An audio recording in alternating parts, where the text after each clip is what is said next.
It was the end of June 1992, Cumberland, Allegheny County, Maryland. 6 young men, Bill, Joe, Larry, and 3 others, all between the ages of 17 and 18 years old, had just graduated from high school and were planning on a 5-day backpacking trip across northern Maryland. They had been thinking about and preparing for this senior trip for several months, a sort of show of independence and a celebration that their years of high school were finally over. William, or Bill as his friends called him, was headed to Texas A&M University to study zoology. His best friend Joe had a full scholarship to several schools and was excited for the future. The friends pulled over at their favorite convenience store near I-68, nicknamed Hole in the Wall.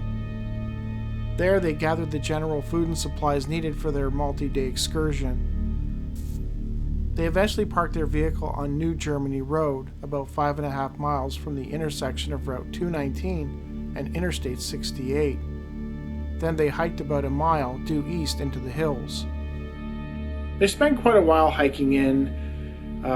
They found a spot. It was about 14 miles northeast of Deep Creek Lake. And if you don't know what Deep Creek Lake is, it has its own history of weirdness. So anyways, they found this spot. They thought it would be a good place to set up for the night, set up their camp. They gathered some wood from the forest, enough to make a decent-sized fire, for which they cooked their supper on. They each had a couple of beers and talked by the fire for several hours, as young men tend to do. Around 10 p.m., the friends, still exhausted from the hike, decided to turn in for the night. By 2 a.m., their campfire had been reduced to nothing but a pile of orange embers, and it was getting chilly. Bill and 4 of his friends had intentionally staged their sleeping bags downwind from the fire to get the last waves of dying heat. Joe, on the other hand, took a spot upwind. He had an army blanket and figured it would help him keep warm. None of the friends were more than 8 to 10 feet from each other at any point during the night. Soon after laying down, the friends drifted off. Larry was the first to wake up. He was also the first to notice that something strange was occurring at the camp. He looked over and saw that Joe seemed to be surrounded in a blue-green mist. Larry thought initially that his eyes were playing tricks on him. He rubbed them, but no, the mist was still there, and it was very odd. So odd, in fact, that he immediately roused the others. All of the friends were completely shocked at what they were seeing. They softly called out to Joe, but received no answer. Eventually, they crawled out of their sleeping bags, and together they approached Joe. By this time, they were practically screaming at him to wake up, but Joe never stirred. As they moved closer, they could see that the blue-green haze was all around him and on him. The mist had a defined shape. It was contained in a soft oblong contour with rounded corners and wispy edges. It was thick, between 8 and 12 inches high, about 7 feet long, close to 3 feet wide. It was also semi-transparent. The fog-like cloud settled just over Joe's sleeping area in this neat form. There was no fog anywhere else around it. When their shouting failed to wake their friend, Bill and the others closed in around Joe. They had intended to shake him awake and get him clear of the ominous mist. But as they neared the blue-green area, something truly frightening began to play out. Each one of the guys began to feel a tingling sensation in their extremities. Hands, arms, feet, and legs began to go numb, and they quickly lost mobility. The closer they got to Joe, the more paralyzed each of the teens felt. Yet, they noted, it was not numbing or paralysis in the traditional sense. This was different. They likened it to being lulled into a heavy dream state, a state in which you were still aware of goings-on, but could not comprehend their meaning. Larry and the others eventually came to understand that whatever was happening with their friend, there was no way they could help him. The guys came to a realization that there really wasn't much they could do, so they just started backing away and just stood there watching as this weirdness played out in front of them. They claimed that it felt like hours, but it was really just about 3 minutes before it stopped. Then, in an instant, the mist was gone. They claimed that it was as if somebody had flipped a switch somewhere, causing the mist to vanish. The friends immediately rushed to Joe and woke him up. Joe was startled and somewhat angry. He assumed that his friends were messing with him. He seemed completely oblivious to the notion that anything unusual had transpired in the moments earlier. At least that's what they thought initially. Over time, it would be revealed that Joe had retained some memory of those minutes encased in the shroud, though it is unclear if he, at the time, assumed it to be nothing more than a bad dream. "I'm fine. Go back to sleep, you guys," he insisted, and they did. The next morning, Joe seemed different. He insisted on going home. Bill and the others were surprised, as they wanted to just carry on. They urged him to brush it off and just continue with the planned itinerary. They all understood that this might be the last time they would be able to have fun like this, as September would soon roll around and they'd be deep in their studies, around a whole new group of people. Joe didn't care. He wanted to go home.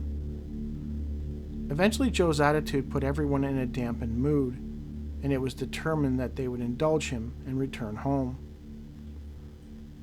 After that, the relationship between Joe, Bill, Larry, and the others seemed to change.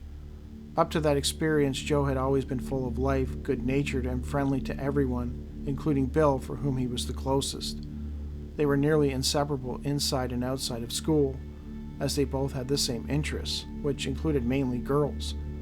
They would even double date from time to time. Everyone seemed to like Joe, but that blue-green mist did something to him. This was apparent even on the ride home. He seemed to not even want to be in the same car with them, and rarely spoke. He gave only one-word answers to their questions, and seemed happy to simply ignore them altogether. Over the ensuing months, he became a recluse. Not only did he stop associating with the group, but he stopped talking to them completely. Bill would sometimes receive multiple calls a day from Joe, but after the trip, the calls stopped. And when Bill called him, which he frequently did in the beginning, Joe would barely talk, or he would outright not return the calls. Bill admitted that it hurt, that this person he was so close to for so many years was now cutting him off, and for reasons that he could not fully comprehend. Bill would occasionally run into Joe's mother in town, and only then he would get updates on how Joe was doing. The info she relayed was quite concerning, that Joe rarely left the house, and when he did, it was for doctor's visits. Joe's health began to rapidly deteriorate, and this seemed to happen directly after coming back from the trip. Trips to the doctor's offices for not only physical but mental evaluations grew in frequency. According to Bill, the doctors were never able to determine the reason for Joe's physical deterioration and mental depression. For whatever reason, Joe was not the same person. Months later, in a final last-ditch effort, Bill called again, and was surprised to hear Joe's voice on the other end. He had finally picked up. "What's wrong with you?" Bill asked in frustration, after a few lines of small talk that felt like a tug of war. "Honestly," Joe said in a slow, despondent voice, "after we got back from that trip, it felt like something was taken from me.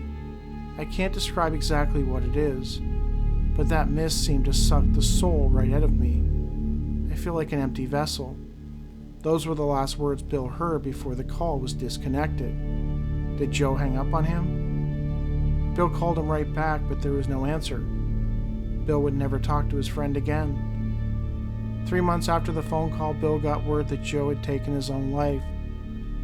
Joe's family and friends were stunned at the news of his passing.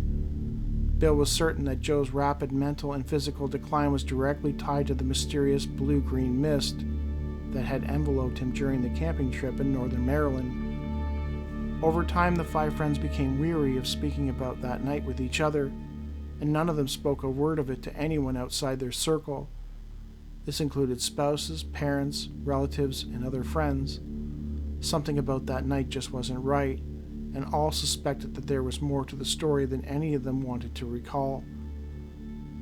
Bill would eventually come forward to Gerard Medvec, who wrote of the case in his book, Mid-Atlantic UFOs. Bill claims that in 2009 he again saw the strange blue-green mist, but he was unwilling to talk about it beyond that. How long had this mist been around Joe?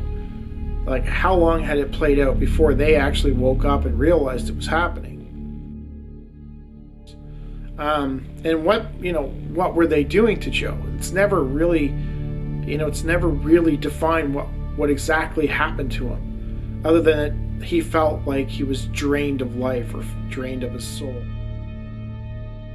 I have heard of cases like this. I might be confusing it, but there was a case, I think Jimmy Church, a guy had called in, and I had transcribed the call. I think might have been 5 or 6 years ago, and he called in and he said that he had been looking. He was a little kid, and he had been looking out the window and he saw this light, and he said that the light had approached him.